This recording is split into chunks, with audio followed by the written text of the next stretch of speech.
की बड़ी खबर तमिलनाडु से आपको बता दूं, कोलाथूर सीट से सीएम स्टालिन पीछे चल रहे हैं। ये इस वक्त की बड़ी खबर आपको बता रहे हैं।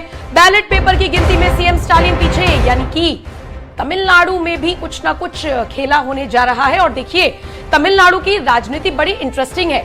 स्टालिन बहुत मजबूती से पकड़ बनाए हुए नजर आते हैं, लेकिन अगर आप ये कहेंगे कि बैलेट पेपर की गिनती में ये सारी चीजें सामने आ रही हैं कि स्टालिन भी पीछे चल रहे हैं, तो फिर यानी कि तमिलनाडु, असम, केरलम या हम जिस जिस राज्य का जिक्र कर रहे हैं वहां पर शुरुआती रुझानों में कुछ और तस्वीर है। और बिल्कुल सुमित, आपने ठीक कहा कि हमें अभी थोड़ा सा इंतजार करना होगा। सुमित, मेरे साथ मेरी श्रावणी, मेरी सहयोगी जुड़ गई हैं। श्रावणी, आप सीधा बीजेपी मुख्यालय से मेरे साथ जुड़ी हैं। अभी तक अपडेट तो ये आई है कि कड़ाई चढ़ गई है, पूरियां छलनी स्टार्ट हो गई हैं। अभी खबर आई है, आप वहां पर मौजूद है, जरा बताइए ऐसा कुछ है, क्या नजारा है?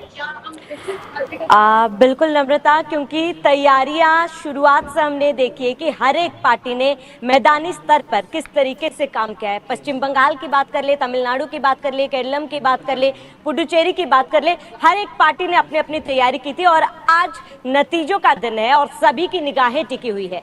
पश्चिम बंगाल की बात कर ले, जिस तरीके के फिलहाल शुरुआती रुझान बता रहे हैं कि यानी कि neck to neck fight BJP और टीएमसी के बीच देखी जा रही है।